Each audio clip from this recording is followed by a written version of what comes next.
President Herzog, thank you very much for doing this interview. We're standing in front of a piece of Iranian missile wreckage that came down onto this village in the last 24 hours. The Iranians are doing rather better than people had thought they might. Does that surprise you? I don't know what you mean by better. They're fact is on. that they're clinging on. Wait, it's a nation of 90 million people, one of the biggest if you look at their space, and yet we're delineating constantly their capabilities in a multitude of frontiers. So you cannot judge it by the fact that you're showing shrapnel or the amount of launchers, although it's going down all the time. But if you look at the facts are that we are undermining all of their capabilities in a multitude of issues, from nuclear to industries to military capabilities, and also to the coercion and terrible attitude that they're taking towards their people. But instead of regime change, what you're still getting is regime resilience, aren't you? I don't know, again, how can you judge? Do you know what's going on in their corridors They're still of power? firing missiles. It's true. And not just at you, but It's also true, at the but Gulf that's states. not the way one judges the capability of a nation. Before the war, they were rushing to the bomb. They were rushing to 20,000 ballistic missiles. Now they're going down and down and down. Their nation is fed up, and their capabilities of coercing and fighting their own people, who, by the way, they killed about 35,000 or 50,000 2 months ago, are now slowly starting to wake up. Now, this is not But they're not on the streets. But this is not the objective of the war. Scared. The objective of the war, of course, was first and foremost to prevent the imminent danger from them. Yet it will take its time. And by the way, you never know when regimes fall. Incidentally, you know history. It happens all of a sudden. My assessment, as I see the nations going into their holidays, is that there is enormous simmering from within, and it will bring change. And this is our aim, so that this nation of terror and reign of terror will end.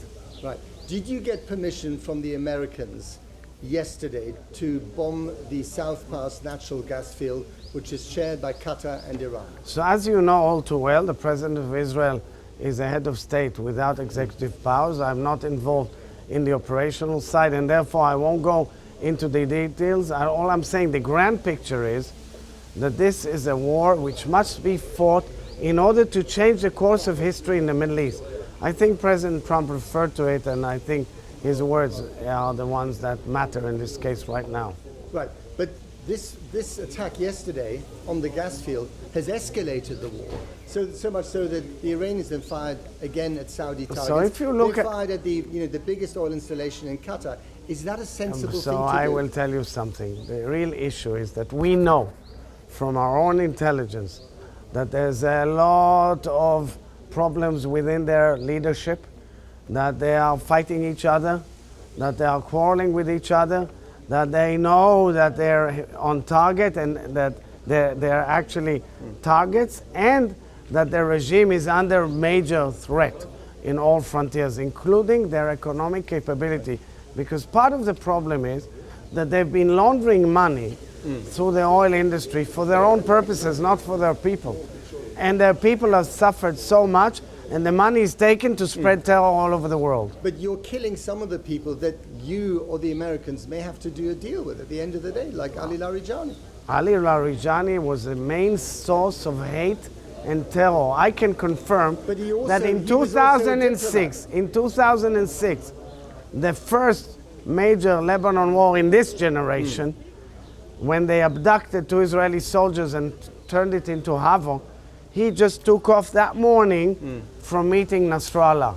Ali Larijani was involved in every terror operation, big one, and every war in the last generation. Right. But he might also have been someone that you, at the end of the day, could have had a political But that's settlement. absolutely, by the way, when you read all his writings and his philosophy, absolutely wrong. Okay.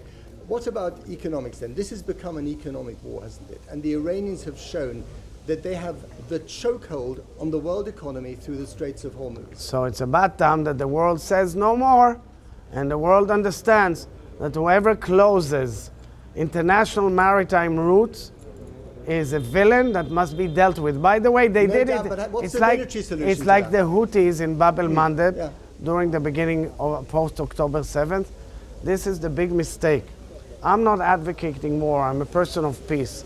All I want really is a peace in the Middle East. But sometimes, and this we learned from the Brits first, sometimes you need to take on action and fight so that you change the course of history. But you didn't check that with your friends in the Gulf. The Americans didn't bother consulting the Qataris or the Emiratis or the Saudis. It's you and America alone. And ultimately, you know, there's a very high price to pay for that in the long term. So we will have to see the outcome of the war. We believe that it will be at the end not too long and will bring results. And moreover, I say... But what results? Wait a minute. I say moreover, like I said here, to my Muslim brothers and sisters, that had we waited, it could have been much, much worse. Okay. In America, there's deep division about this war. The American public is not in favor. We saw yesterday divisions in the Trump cabinet, which is normally a very loyal body, about the reasons for this war, the reasons given to the American people by their president. Are you afraid that President Trump will just declare victory in a couple of weeks from now, even though there hasn't been regime change, there might still be military capabilities, and he will do so for domestic political reasons? So I believe that the partnership here is extremely strong, also with major Arab countries who are under the onslaught of Iran and realize... But they're furious. Wait a minute. You say they're furious, and I tell you that they all understand that they have one way to go, is this partnership of a coalition of nations who wants to seek peace and are fighting and standing up to the Iranians and saying to them, no more, no more, because this reign of terror has to end. And that's where we're at. But hang on, the Saudis and the Iranians did a deal a few years ago after October the 7th. And what happened? And what happened? They're not best of friends, but the But deal it's was not in place. our look. President Trump took a very bold historic decision because he understands that this empire of evil is the source of a lot of evil in the world. Every British citizen has to ask himself, how come in the last year only, according to your PM, there are about between 10 and 20 events that are linked to Iranian terror on your own soil. Now, Britain is only one state. They've spread terror all over the world. From Latin America to Australia, it's about time it ends. And it's about time that the free world understands that they're next if they don't fight. This is not about liking or not liking the Iranian regime. This is about a smart way of getting rid of it. I wonder whether the smart bombs are smarter than some of the politicians. Well, I disagree with you, and let's history judge. Okay, just one more. President Trump has called you weak and pathetic for not agreeing to a pardon of the Prime Minister Benjamin Netanyahu. Have you made peace with Donald Trump? I haven't spoken to Donald Trump recently, and I've said already time and time again, we respect him tremendously for what he's doing in the Middle East, but I'm the president of Israel and I will obey Israeli law only. You feel personally insulted by the president? Look, in international politics, you cannot play insulted. You have to move on. But hang on, just finally, isn't the point of this that the president can turn on his best friends on a dime? He's done it with us, the Brits. Right, we're currently public enemy number one in the Oval Office. He can do it with Israel too. He can walk away, and then you've lost your protector in the Middle East. We haven't lost any protection. We're a very strong nation, and but you need the Americans. We believe in the partnership with the United States of America, and we believe that Donald Trump is leading the free world in the right direction. Until he heads out for the exit and That's says your goodbye. conclusion, not mine. It's a possibility. Mr. President, thank you very much.